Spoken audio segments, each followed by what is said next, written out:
Hello guys, in this tutorial you will learn how you can adjust, customize or even turn off the send delay or delay send feature and function on Canary Mail for your sent messages and emails. So let us guide you through it. So in the first step, launch Canary Mail and access your preferences or settings by clicking into preferences here on the left panel.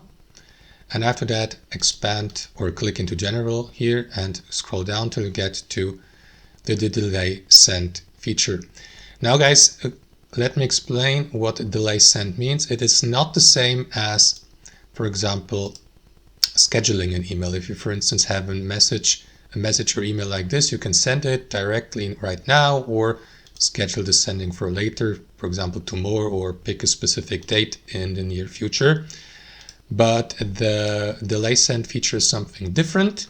It simply means, guys, it simply means that if you, for example, send a message now, not scheduled for later, it will be sent now, but with a short delay of a couple of seconds, so that you may, for example, undo or revoke the sending within that time span. But you can turn that off, for example, entirely, or increase that duration even up to 10 seconds so that you may undo the sending within these 10 seconds, or turn it off entirely, guys. So that's totally up to you. I will reset it to default 5-second delay, and that's how you do it. Thanks for watching, and I'll see you next time.